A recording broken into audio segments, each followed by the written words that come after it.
Okay. So, good morning again. I see Solomon, Valerie. Morning. Good morning.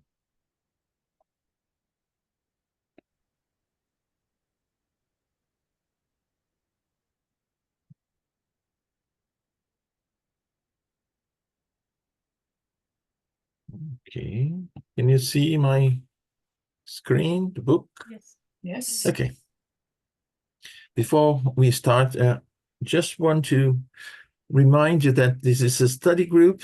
Imagine that we're all sitting in a room, in the same room, in a circle. So feel free to ask questions, to share your perceptions of the study with us. So as has been mentioned since the very beginning, it is a study where everyone is more than welcome to participate. Okay? Morning, everyone. Good morning, Lily. So last week, Charles was conducting the study, and we stopped here in this item of chapter 25, which is questions concerning evocations. So question 282, item 1, could someone evoke spirits without being a medium? And the answer is, everyone can evoke spirits. Even though they might not be able to manifest materially, they may nevertheless approach and listen to the evoker. So basically, we all can send out our thoughts. We can do that, and direct them to certain spirit or spirits. And of course, they listen to us. But because they don't have, as it's been said here, the material means to manifest, the medium to be the intermediary, of course, especially when we pray, we do an evocation. When we think of someone, when we talk in our mind with someone, we're doing an evocation. And the difference here is that if there is a medium, of course, the medium can be the intermediary between the spirit and those evoking the spirit. But if there isn't, it doesn't mean the spirits won't come. They would come in the same way, perhaps with a slightly different purpose, because since they won't see the means to give us direct instruction, they at least will inspire us towards good. Or if we are evoking a spirit who is not that good, we are putting ourselves under the influence of that spirit, more or less directly, but the results will be similar. We will have the company, if that is the case, of those we are evoking. 2, will a spirit who is evoked always answer when called? And the answer is, it depends on its situation, because there are circumstances in which it is unable to answer. Just like us, if we are busy, we may not answer, a phone call or go and meet someone who's asking for our presence, and then we may do that later. But there are some specific reasons in this case that we will see further down. Then item 3, what causes may prevent its coming? First, its own will. If the spirit wishes, he may come. If he doesn't, he won't. Next, its corporeal state, if it is incarnate. If it is incarnate, we may call for, evoke a spirit who is, incarnate.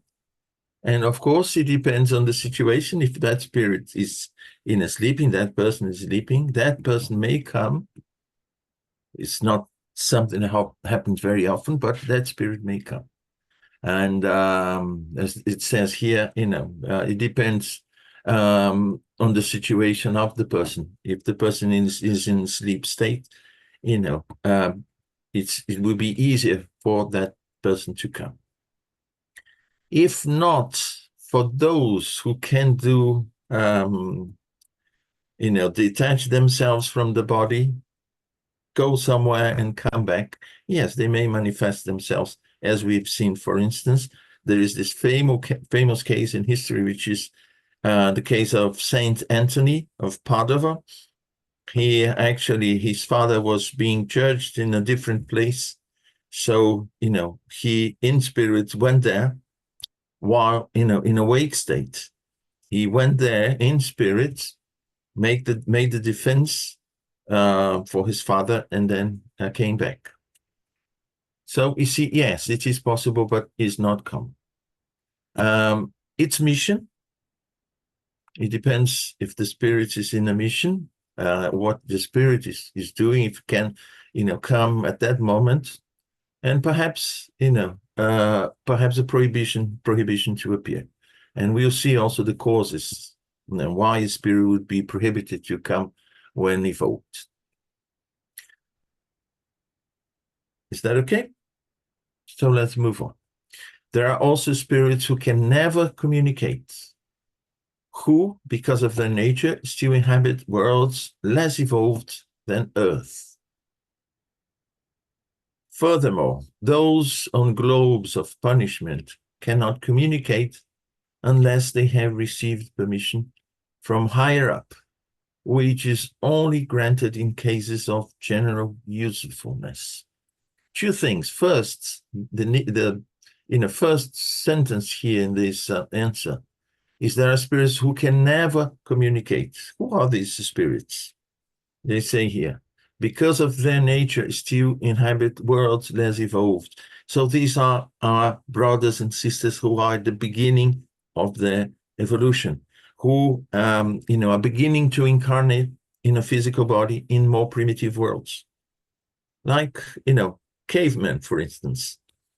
And in that case, because they are spirits who are still, compared to us, underdeveloped, they cannot come and give a communication. So we see that, the question and the answer is looking from a universal perspective.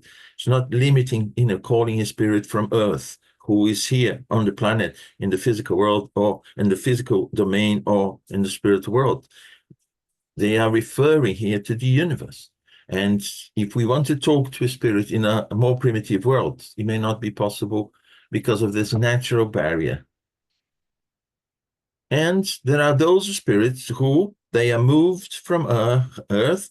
We've heard so many times that the Earth is moving towards a world of regeneration. And when that happens, some spirits will have to move to a more inferior world so they can catch up in their development, being in an environment which is more hostile, more primitive than the Earth will be in the future. So those spirits, yes, they can communicate because they have been here for a while. They are moving to a more inferior world for their own development and for the development of that world, but they can communicate.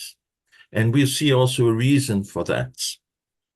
And being the reason that they know, they understand the world here.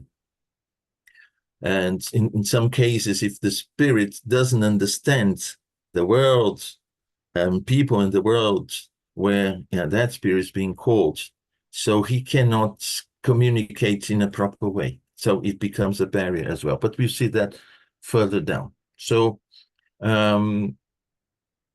those on globes of punishment cannot communicate unless they have received permission from higher up, which is only granted in cases of general usefulness. This is important in all situations.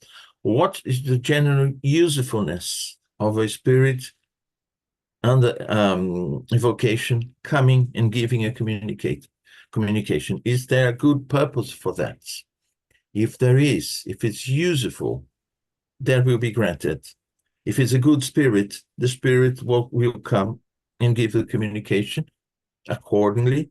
If it is a less evolved spirit, may be granted permission from higher spirits in order to give the communication if they see that there is a general usefulness for that.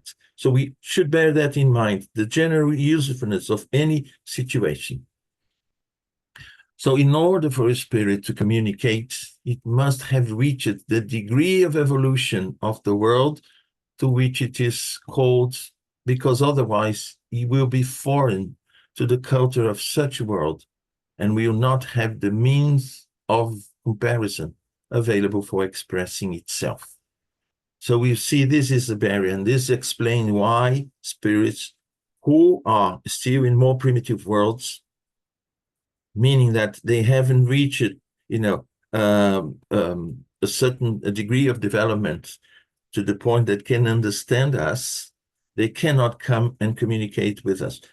In the same way that perhaps if we went back, 100,000 years, 200,000 years, when man appeared on Earth and tried to communicate with us in those days, we wouldn't be able to establish communication. They wouldn't be able to understand us. So this is a barrier. But of course, the spirits who moved to higher worlds they already have the experience, the baggage, more than enough to understand us, perhaps even better than ourselves, because they went through what we are going now, and they have also gone through higher levels of experience in spiritual progress. Okay, so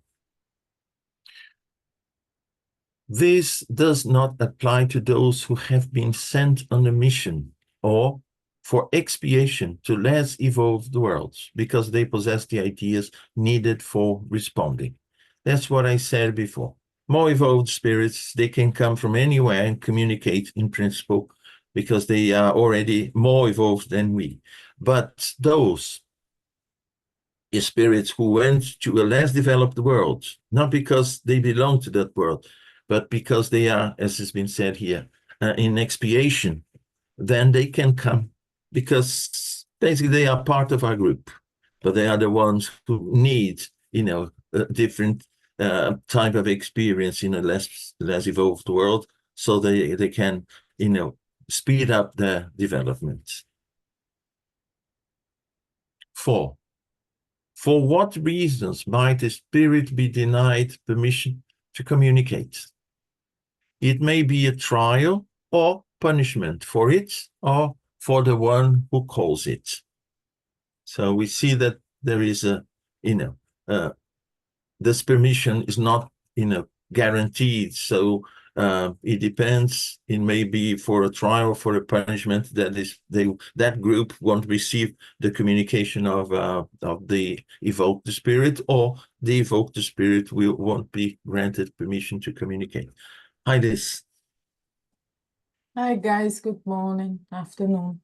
I just would like to add, because we have also in the example of André Luiz from his book, the first book that he gave to us, how it wasn't wise for him to go and visit his family. So I also think that in certain situations, because obviously these are general terms, but each situation is a situation, as we know, regarding each spirit and, the relationships between incarnate and discarnate spirits. So sometimes it's quite painful for either side.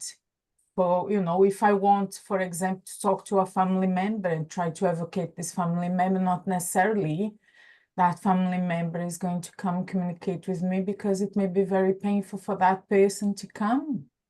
For, for example,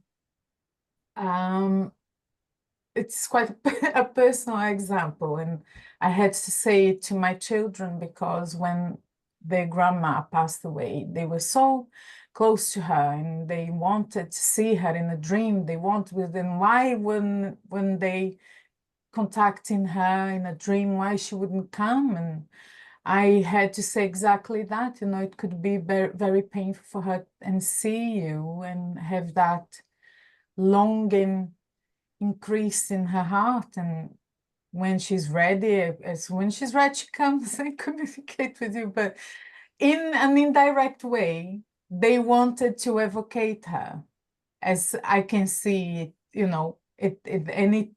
in any way when we are thinking, when we are constantly, having that thought on that person. It's a form of evocation nonetheless. So sometimes it's quite painful for that spirit to come.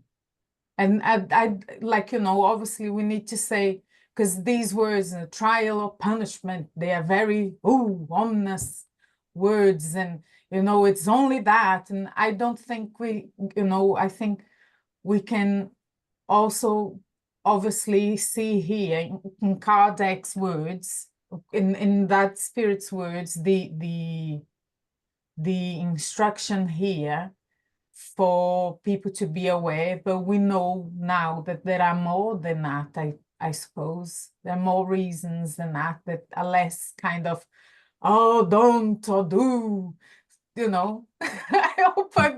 I hope you can understand. Yeah, you see, what the spirits try to do is when they enter, is actually to show us the general rules. They can't just go into any particular situation. Can you imagine? Well, but if this happened, that will be the situation. But if that happens, then what they do is they give us the general rules. And of course, as you said, Liz, each case is a case. And what we understand is merit, it's important here. And that's why I emphasize that so much. What is the usefulness of this? I just want to kind of enhance the meaning, because otherwise we're going to, oh, we are all punished, and that is not it. It's more, we have more compassion in the laws, in universal laws, than sometimes we interpret. That's what I wanted to say. Yeah, and I don't like the word punishment as such, something inflicted, pain inflicted on someone. No, punishment in the sense you are reaping what, you have sown. So that is, and of course you will be helped with that to overcome that. But we get what we prepared for ourselves. That is, a law in the universe. And we get that back. And this is the punishment, not something inflicted by someone else or by God. No, it's the result of our imperfect acts in the past that we have to face, because it's part of this process. But of course, the spirits are always looking, the good ones are always looking for the best, what is best for us. Hi, Liz. Hi there, everyone. Regarding a spirit denied permission to communicate, it can also be down to the intention of the evoker.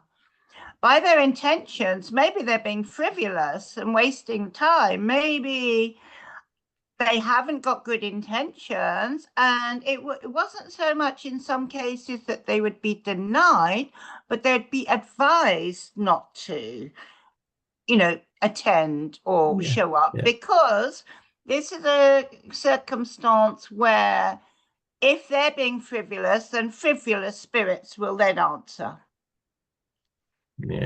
We see there are many reasons for that.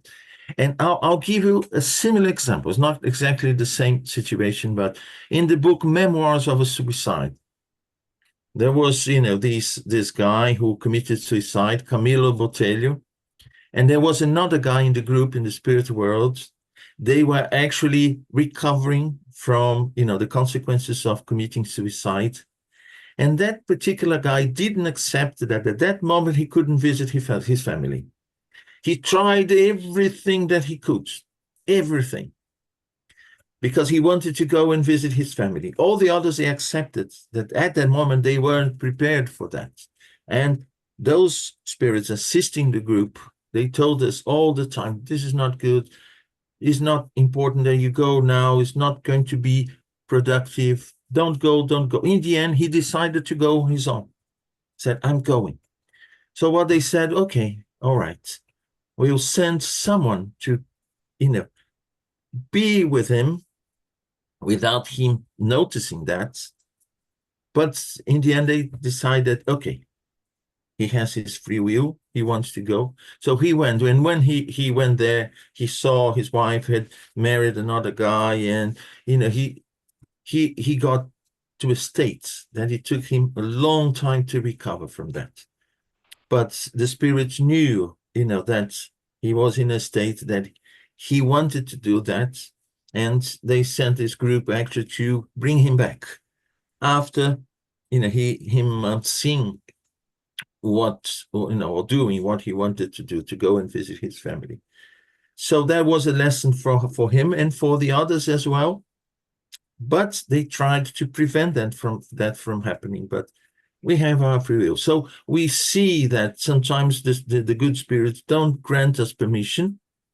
But if we insist too much, and we don't want to listen to what they have to say to us, we face the consequences of that. But, because they are good, of course, they won't abandon us. They just allowed the situation to happen. And of course, it became a lesson that he needed. And we do that in life. We are prevented sometimes from doing certain things in life, and the good spirits, they've tried to find all possible ways to advise us, to prevent us from making that. But if we insist, they say, well, you have your free will. Then the punishment is you will get the consequences of your deaf, being deaf to what we are trying to say to you. And, we bring things about in our life. And of course, we call punishment, but they are just natural consequences of our acts. And then we say, well, where was God? God was there with us all the time. The good spirits were there with us all the time, trying to find all possible ways to change our mind, but sometimes we are too stubborn to listen to them. And I think, similar situations happen, the spirit that is denied permission to communicate, but of course they won't, put that spirit in prison to prevent him from communicating or so on. No, they, try to, prevent that from happening as much as they can. But they will say here that free will is very important. So we get to a point where we do things and then we get back the nasty consequences of that. So in that case, it was for the spirit's own good. Yes, it was. Didn't know how life had continued. Yeah. And the others knew what he would find, so had to, take the precautions, not leaving him alone because of that. And look what happened. Awful. Yeah. We can say we are intelligent beings. We can make decisions on this, but sometimes we are so blind to, whatever good counsel that we receive from good spirits, that our lesson, the lesson that is left, is actually for us to face what we want to do and face the consequences of that. Well, that is the lesson. Yeah. For the others, it was enough to understand there wasn't the right time. Yeah. Yeah. I think in his case, it was a lack of trust. He didn't trust the counsel that they were giving him. Yeah. And he so wanted to see his wife, etc. They just ignored everything. There was nothing else that he could think about. Yeah. Well, I think as well, there was an element of wanting to see that life stopped because he left it, it stops, it's there waiting for him. And it's kind of let's say, a bit of materialistic ways, like he's going to go back and everything's going to be the same, or I'm not sure, but we try to control everything, isn't it? That can't. Well, it's semi-selfish in a way, because he wanted her to still miss him. Yeah. He wanted her to miss him. Yeah. And he wanted things to be his way, It's like moving abroad, spending 2 years abroad, and when you return, you expect things to be exactly your way, the same and the way you wish it. No, it can be that way. It was most probably that. It was most probably that caused him to commit suicide in the first place, because he wanted his own way. It wasn't going his own way. Yeah.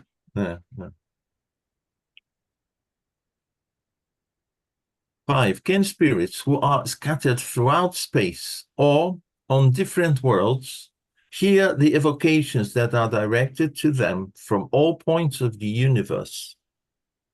They are frequently informed by the familiar spirits who surround you and who go look for them. However, in such a case, there is a phenomenon that is difficult to explain to you, for you cannot yet comprehend the way thought is transmitted between spirits.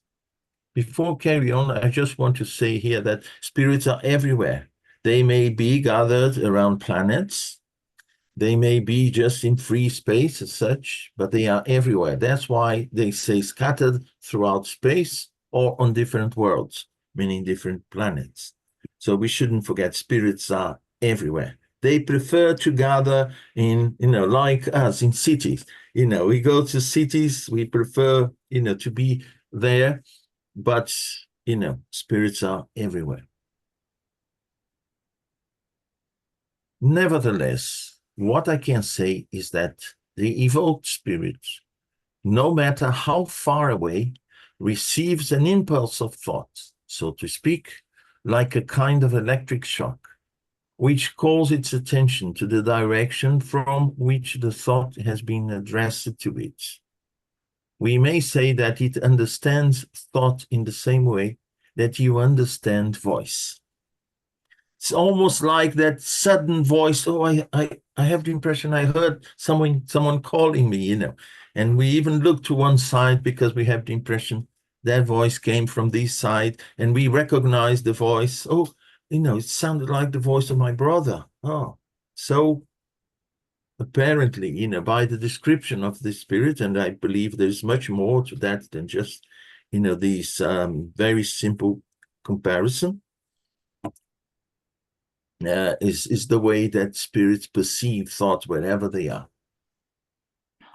Is the universal fluid the vehicle for thoughts in the same way that air is the vehicle for sound? Yes, with the difference that sound can only be heard over a very short distance, whereas thought reaches the infinite.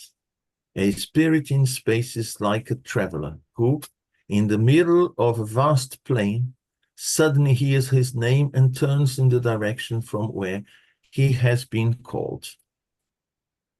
Not to go into great detail, but remember the universal cosmic fluid, which is the material element of the creation in its more elementary way. And all that is material derives from this universal cosmic fluid. It is scattered in the universe, it's scattered in the creation. And when I mean universe, it's not the universe that is perceived by us incarnate, but comprehending also the invisible world to us, the spirit world. So they say that this fluid is everywhere and is the vehicle of thoughts, where thought travels just just like sound travels in air,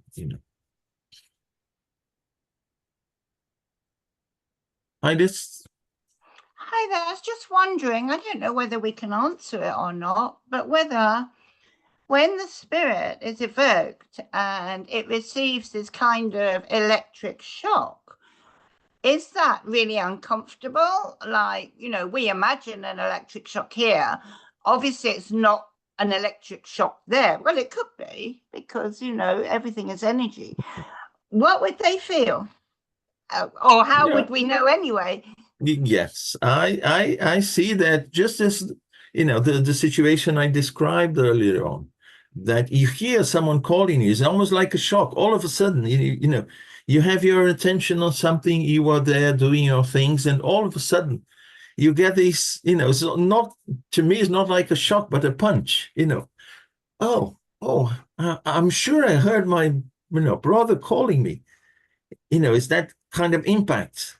And Right. I think, yes, they compare like an electric shock, something that is sudden, you're not expecting.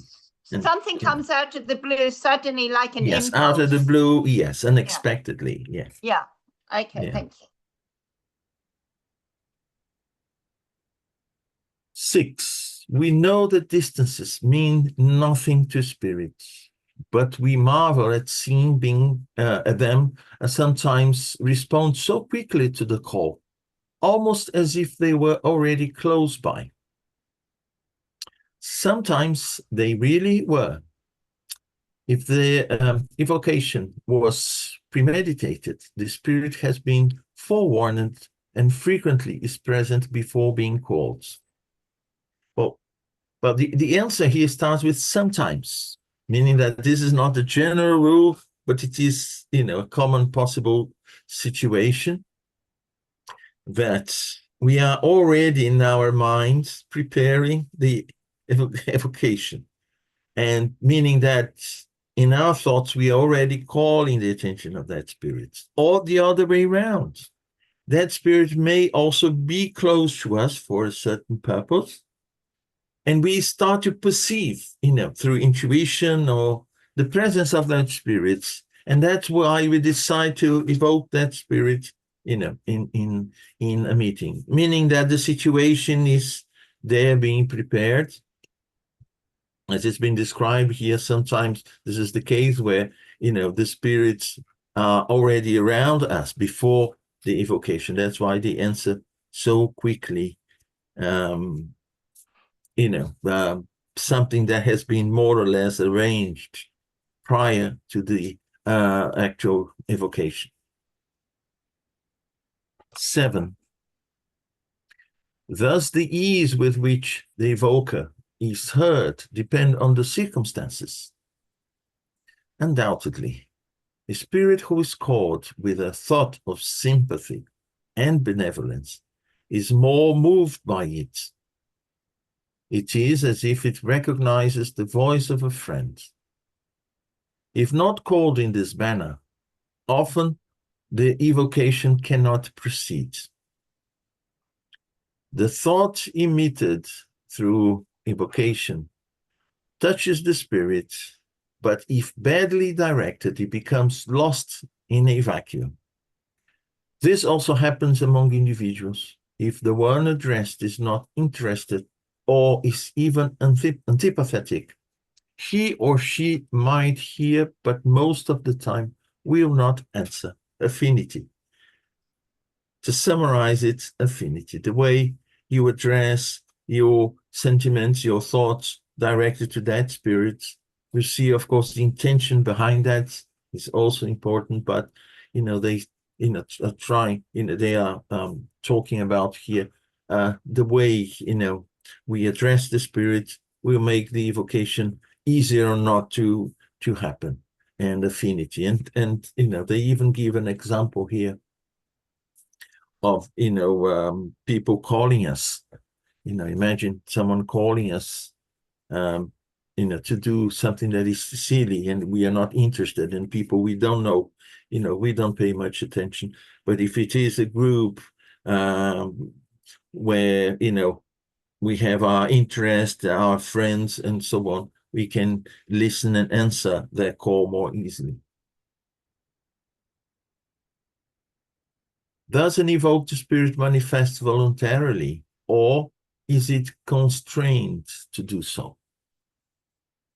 It obeys the will of God, that is, the general laws governing the universe. Nonetheless, constrained is not the right word, since it deems whether or not it is convenient to answer, and in doing so, it exerts its own free will. A high-order spirit will always answer if called for a useful purpose.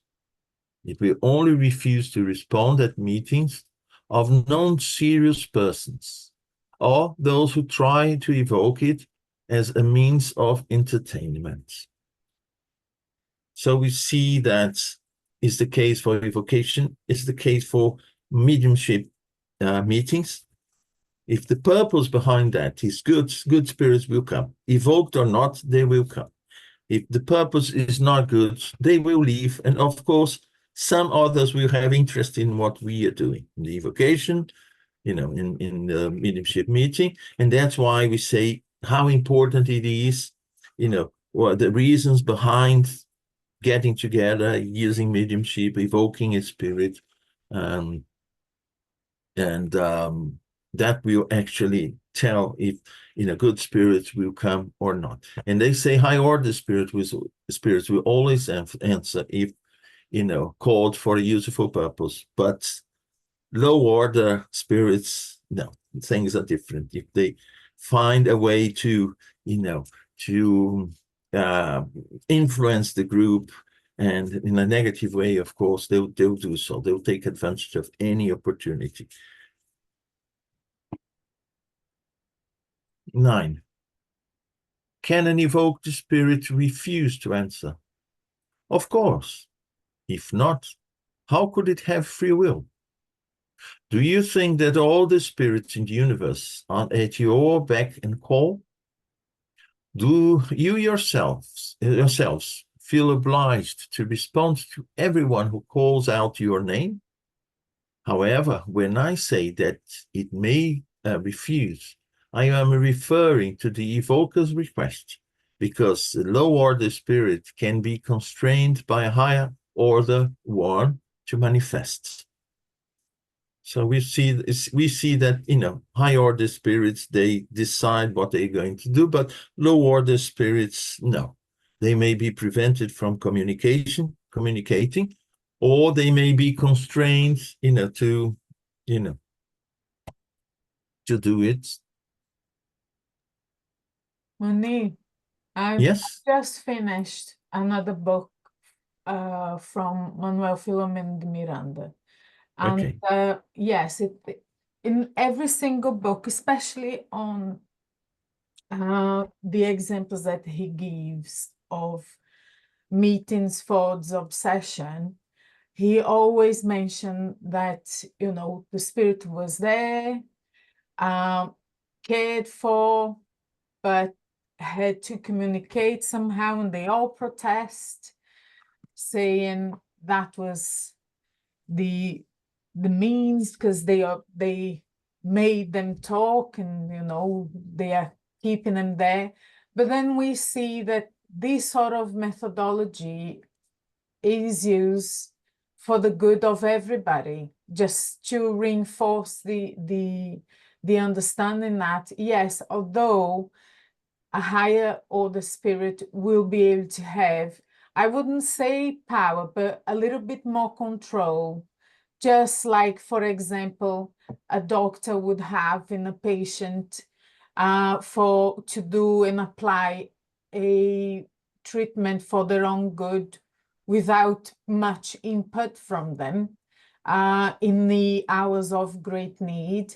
So let's say that would be the same sort of thought that we could use to understand this kind of high order spirits, allowing or no allowing low order spirits to communicate in certain situations. Yeah. We see that free will is something that we gain as we develop. It's like responsibility. The father and the mother will give responsibility to the kids as they show that they are growing and can take those responsibilities. So that's how low order spirits are treated by high order ones.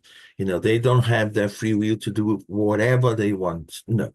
Because of that condition, their free will is still limited. Like, in primitive worlds, those spirits are at the very beginning. How can they use their free will, as they please, and knowing that they have little condition to actually make good use of that. So their free will is still limited, and it develops as we develop ourselves. But this is something that high order spirits, they are in full control of that, and low order spirits, they have to be guided as such. I see that as guided when to do or when not to do, because high order spirits, they know what is good. That is the purpose of that. What good will come out of this? That's what they ask. How useful is this? It's useful, it's good. So, it will, take place, and then those spirits under their supervision will have to, to do it. Hi, Liz. Hi there. Correct me if I'm wrong, but what I'm understanding from our teaching today is that you basically get like for like. You get what you deserve, depending on your intentions and everything like that. So if you're frivolous, you get frivolous. You know, it's all a lesson. It's all teaching. Yeah. But you get what you deserve because unconsciously you're actually asking for it without realizing it. Yeah, we'll see that. And also, we are seeing from the side of the spirits who are coming to, communicate in the case of evocation, but we also see from the group evoking spirits, we see that, everything is taken into account. It's a many variable equation, where you have to take many things into consideration, not just a spiritual group, but also the incarnates there gathering together, and also there are conditions where evocation will be more efficient as such than in other situations. We see, it's not that simple, but the spirits, they give us a general perspective, and we can work in some of them. When we say that it's important to have affinity within the group when we get together for mediumship practice, this is extremely important. And that's why sometimes an outsider, no matter how good a medium, inverted commas, I would put that, but how good a medium that person is, affinity is something that is very important, as we are going to see further down this chapter. Oh, and another part of the equation would be the education of the spirits actually around that at the time as well, for the spirits and us. Yes.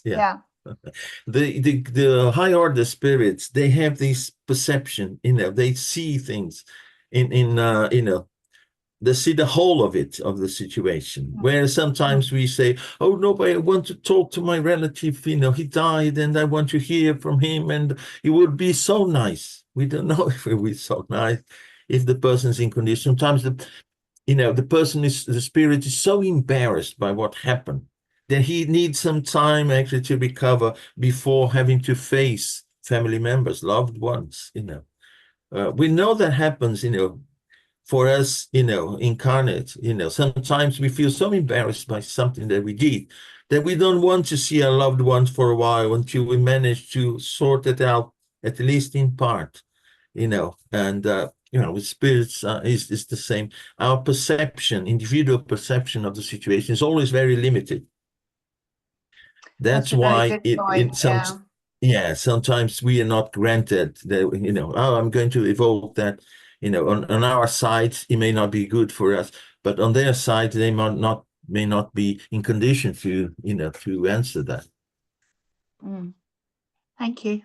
No, pleasure. Here.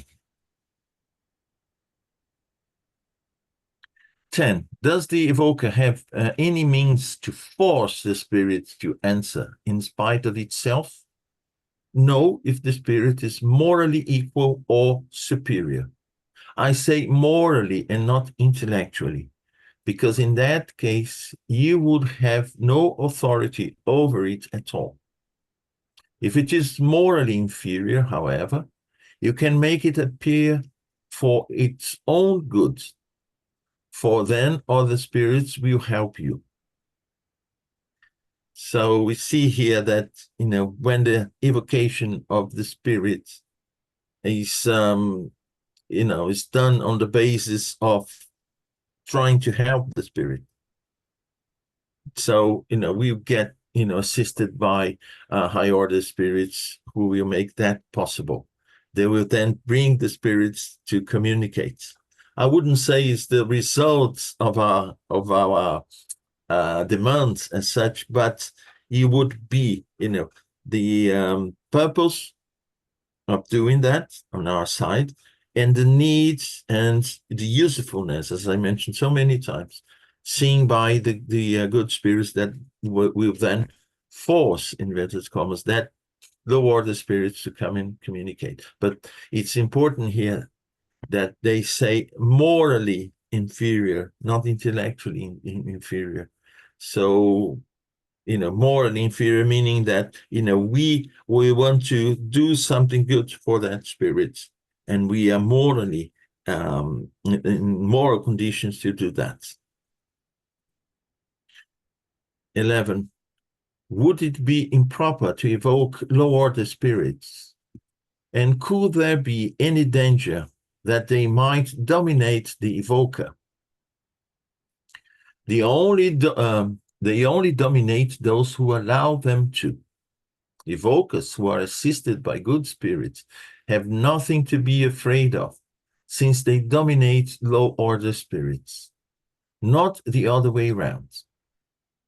Whenever mediums are alone, they should avoid this type of evocation, especially if they are beginners. This is a very important piece of advice.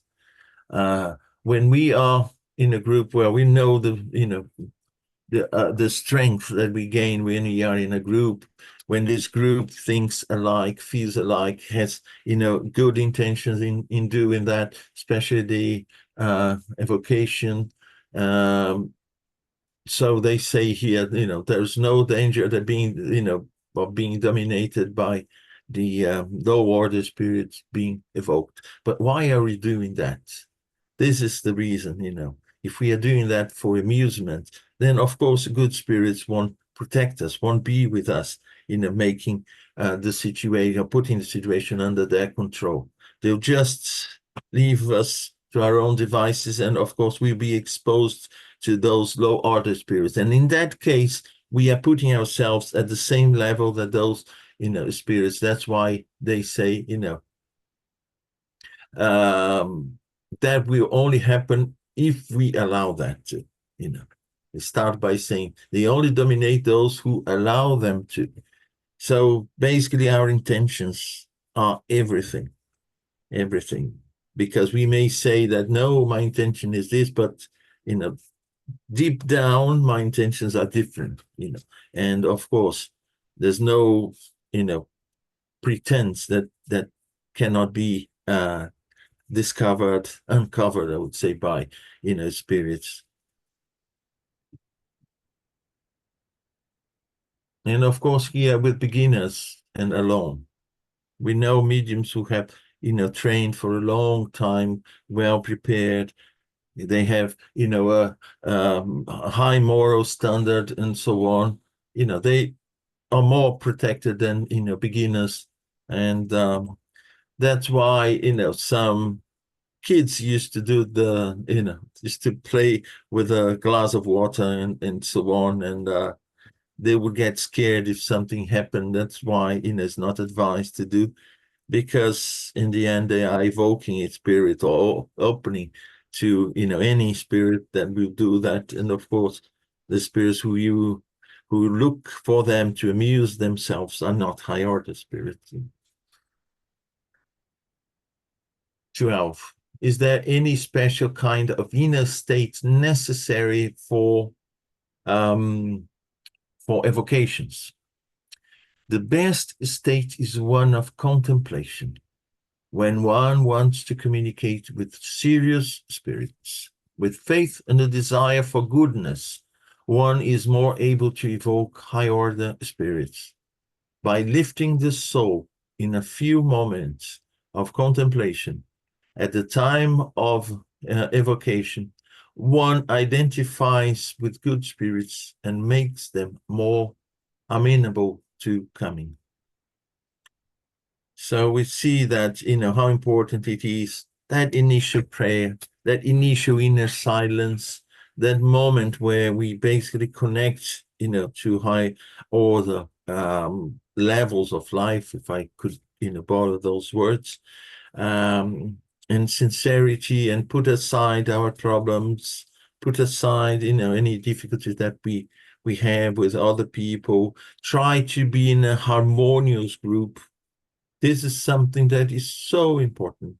And the spirits will mention that, many times, the affinity of the group, the unison of thoughts, of feelings. This is more important and makes their work much easier than in a group where each one is, is concerned with something different, and the group is just a bunch of people together, but their thoughts are scattered around and their feelings are completely different. So, and we see here how important it is for us to be, in this special state that we achieve by, a few moments of silence, by elevating our thoughts. 13 is, I still have time. 13, is faith necessary for evocations? Faith in God, yes. For everything else, faith will develop with the desire for goodness and the intention of being taught. 14, when men and women are united in thoughts and intent, and are they more able to evoke spirits? Whenever all are united through charity and for good purposes, they achieve great things. Nothing is more harmful to evocations than differences of thoughts. That's what I say. Instead of creating a harmonious group, we create a noise environment in terms of thought, and that, as the spirits say here, is very harmful for evocation. And just, bringing the words of Jesus when he said that when two or more of you get together in my name, I'll be there. Yes, there am I with you. He meant that whenever you have a noble reason to getting together, my peace, my harmony, high order realms will come to you. So that's, what the spirits are saying in different, words. In harmony in the group is so important. And that's also why, it's so important to have, it doesn't matter, it's preferable to have a smaller mediumship group, which is harmonious, than a large group where you have, basically subdivisions in terms of thoughts and aims and affinity. It's better to have this cohesive, uniform group in terms of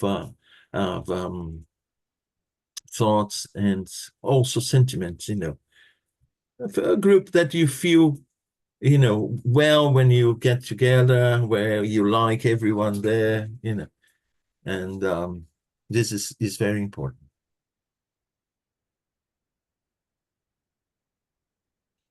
Okay, I'll read one more then, and then we end the study for today. 15.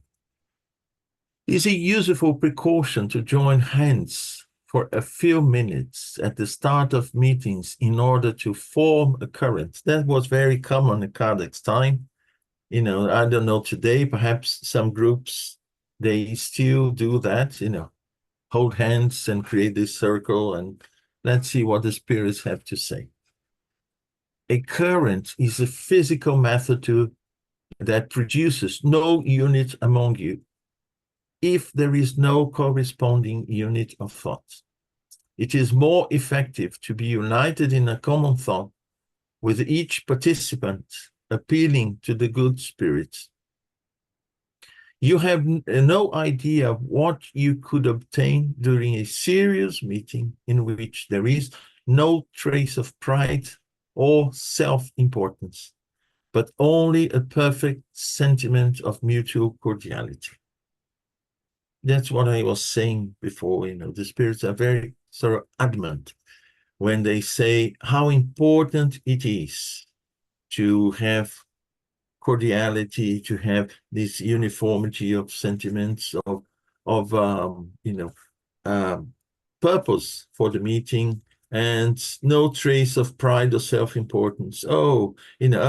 She thinks that she's a wonderful medium, but I'm a much better medium than she is, or this kind of thing, or I can't listen to this dialogue here. Oh, he thinks he's too pompous, and Now, this type of sentiment should be avoided. And it's important in the group also that we make this exercise, because it's not just for the mediumship group, but for life as well. We always meet people who, leave in us not so nice impression, but we have to, live with that in a society, and it's a good opportunity for us to practice this with sincerity, and that's it. I've talked too much. Let me just make a note here for next week.